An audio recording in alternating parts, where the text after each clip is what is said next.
All right, good morning, everyone. Morning. Welcome to another class of English 9. How are you feeling? Excellent. Good. You ready to start doing some writing? Ready. Let's do it. Today we are beginning our new unit on narrative techniques in creative nonfiction and fiction. You don't need to worry about that yet. We're going to ease into it. So, we're going to learn about plot diagrams, which you've probably heard of them before in school, but if you haven't, we'll review them. And we're going to focus on the climax and applying it, seeing how you can identify where a climax is in stories. So, I put this up in case you want to look. If you don't want to look, do your entrance ticket right now. This is on your sheets in front of you. You're going to draw a plot diagram. So if you need help, it's up here, but try to do it from memory. Just see what you know. I'll give you 1 to 2 minutes to do that.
You all set?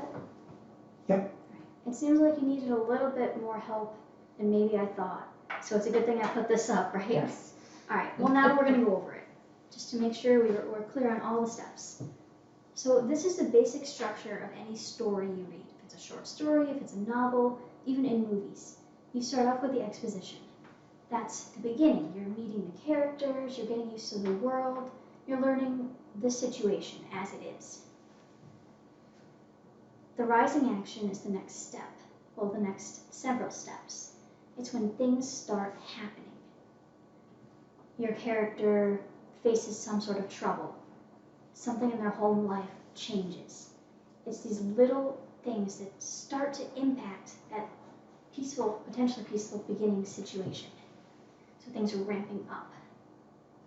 In fantasy books, it would be trouble starting and getting more and more intense until it reaches the climax. That's when things are at their most intense, most serious. Everything is changing, and it can't really go back. Then your falling action, that's when things start to go back to normal or move to the new normal. Maybe that things can never be the way they were before, but your characters are adjusting, things are settling down, there's no more fighting. Resolution is the new ending, the new normal or back to normal, whatever it is. Everything is all right. Does that make sense? It makes sense, but is there, so from the beginning to the climax, is there only one climax and then the end? You can say, so the cool thing about plot diagrams, you can apply these steps, different journeys. Like you can do a character's journey in becoming a more mature version, and you can map out their progression, or you can do it for the whole book. So the Harry Potter book, you could take each book in the series and identify the rising action and climax of that specific book. Or you could do the whole series and look at Harry's progression as a character, the climax. When did he change the most? So I guess let me try another question then. Can there be lots of smaller climaxes? Like you said, Harry Potter. His first Quidditch match, was that like a mini climax? Climax is usually the defining moment. But here, we're going to go into climax specifically right now. So the definition here, decisive moment that is of maximum intensity or is a major turning point in a plot. So your question about if there can be multiple, it depends on how you're looking at it, but usually there is one definitive climax. If you're looking at the plot, if you're looking at a character, there is usually one part.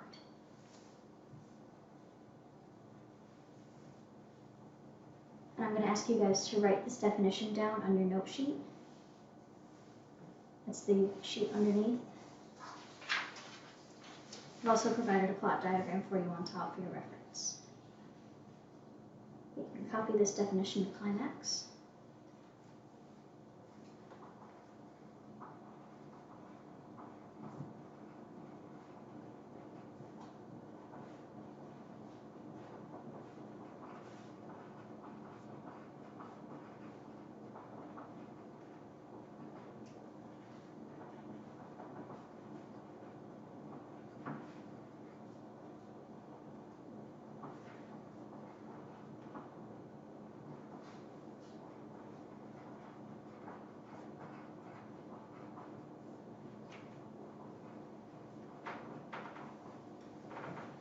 Okay, and now I'm going to walk you through an example.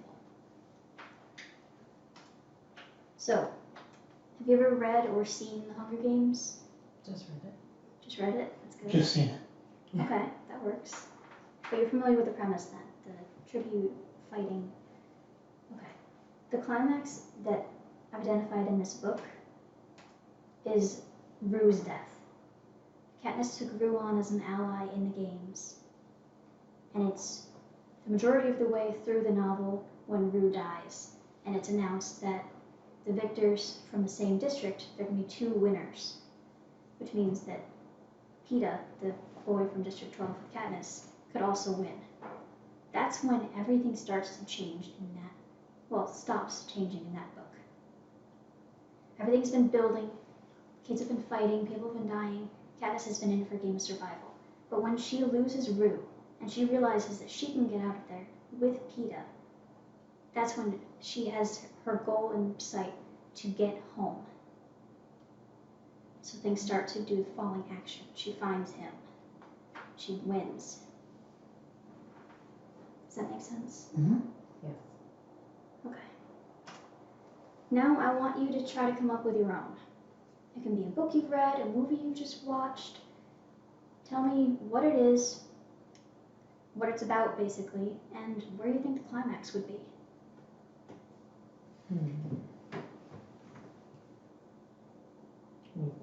Well, I read different things. I mean, a lot of what I read is historical, factual data, and I just read a book on the Battle of Midway, and it was all the lead up and all the things that had happened in the background that I guess would be the whole rising action. But when the U.S. finally found their enemy and was able to engage them, that would have been the climax. And everything after that was the resolution and how we came out of the battle. I think it's great that you can apply it to something real.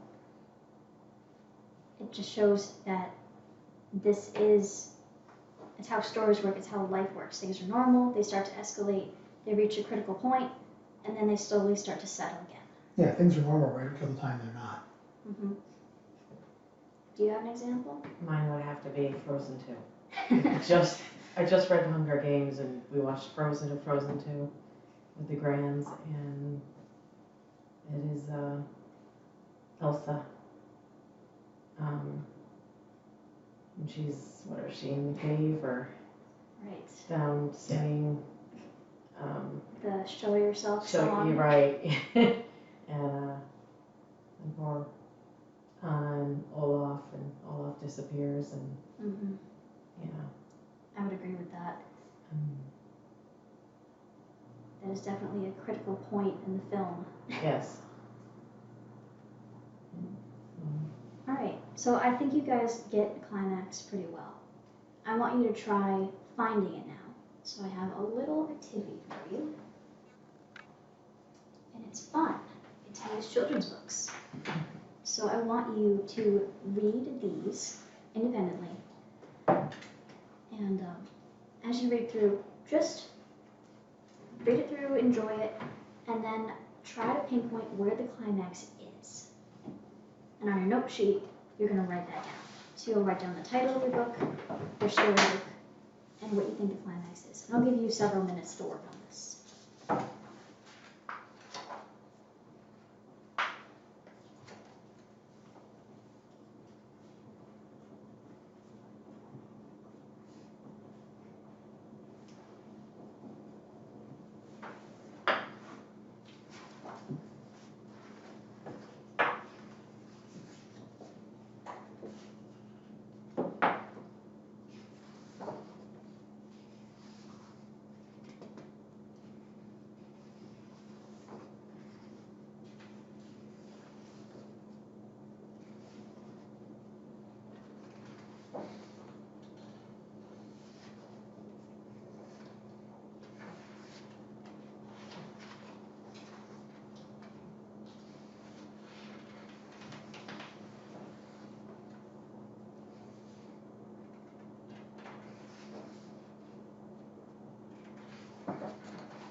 That's pretty good.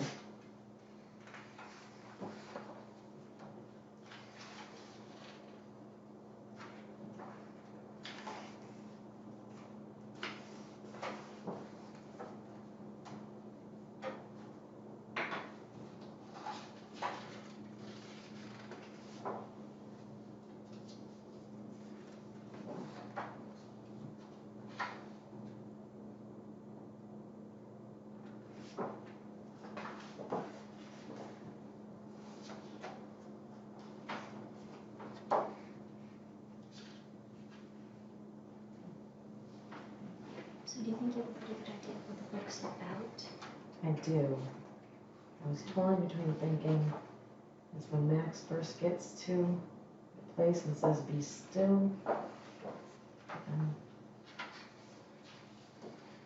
Or when he says stop after they've had their adventures. And when do things start to calm down? Think of that as a way to help identify it. When he says stop. It's probably would have been my second choice. Okay. And here's How are we doing? I'm good. I found two. I'm not sure which one's the main. Okay. I think probably the main one is when Mom yells at Ryan to say that Crumpet the dragon has to go. Mhm. But also when Crumpet falls into the water. Mhm. That seems like a climax too, because Ryan shows his bravery, jumps in after him to make sure he's okay. But I think for the whole book, the Crumpet has to go is probably the climax. Because everything changes after Mom lays down the law and says, that's it, he's gotta go. Okay. I like that you found too, and that you're really thinking about this. You got the overall plot, climax, and then some character development with Ryan. Do you think you could mention that in a few minutes when we share? Sure.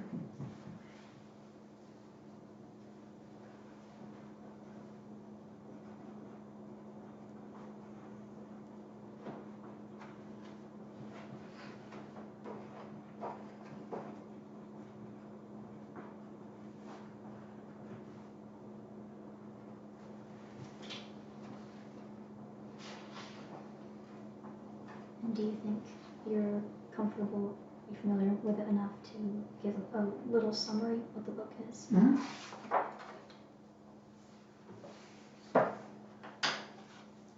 Couple more seconds. Are you both done? I'm good. I'm ready.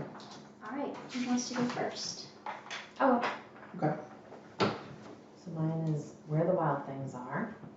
And Max is a little boy who's a little bit wild himself. He starts off and he's causing trouble at home, chasing the dog with a fork. He gets in trouble, sent to his room without a supper. And then it's like he has a dream and a jungle grows in his forest. And he he sails across the ocean and meets the wild things. And he becomes their leader. And they have all kinds of adventures. And then he decides he's done. He yells stop and sends them to bed without supper. And then he sails home and he finds his supper waiting for him. So I think the climax is after Max has his adventure with the wild things, when he tells them to stop, sends them to bed, and then he sails home. So the climax would have been stop, and when he yelled stop. Okay, good. Right, because that's when things start to settle down. Right. Things start going back to normal. Very good. And now, yours? Okay, so this was called Too Hot to Hug. And it was about a little boy named Ryan who was out in the woods kind of wandering around trying to find some firewood during a really, really cold winter. And he stumbled upon a cave that was all nice and warm inside. So he went in and found what he really wasn't sure what it was, thought it was almost a hot water bottle.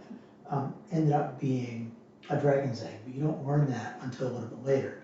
But it's nice and warm, so he takes it home. He shows it to his friends and he takes it home. When he gets home, it hatches. And all of a sudden now, mom and dad are saying, great, now we have a dragon in the house. That's just perfect. But they let him stay for a little while. And when he's little and cute, he's nice and warm and no problems at all. Well, as you could probably predict, he doesn't stay little forever, and it gets a little bit worse and worse, and he gets warmer and warmer as he gets to be a bigger dragon. And eventually gets to a point where he is burning things in the house, and he burns mom's, I think it was a bedspread. And mom and dad finally say, you know what, that's it, he's got to go. And that really is the climax, is telling Ryan that this dragon's got to go back to where it came from. And after that, Ryan's walking back to the woods. The dragon actually, off the bridge, goes into the water. And Ryan jumped in after him to make sure he was okay, only to find out that he was just fine, swimming around, still nice, warm, and toasty, and that's the new normal. So the climax is definitely when mom and dad tell Ryan that he's got to take Crumpet back. Yes, all right. And then how did that story end? I don't remember. Them still hanging out together, and Crumpet going back to the house, probably not to live there, but to visit there, and them still being good friends. All right. That is a cute one. I love both of these books. So I think you guys did a really good job with this. You definitely understand Climax. I think you have a much better understanding of plot diagrams now. So on your note sheet, or on your exit ticket, please take that out. And I want you to complete that. You need to draw another plot diagram. This time you're going to label the climax of the other group's story. Just as a test to make sure you were listening.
Okay, so the beginning was when Max was having trouble at home and getting in trouble, and things got worse and worse until he got sent up to his room.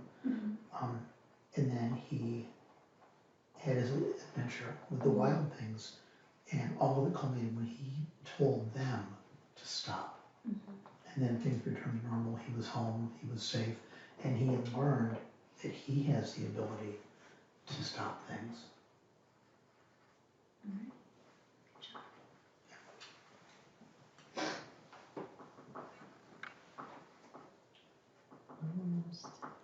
Just taking too long. Okay. She's putting deep thought into it. I did. So, the expedition, the boy finds the egg, and the egg hatches, dragon causes all kinds of trouble.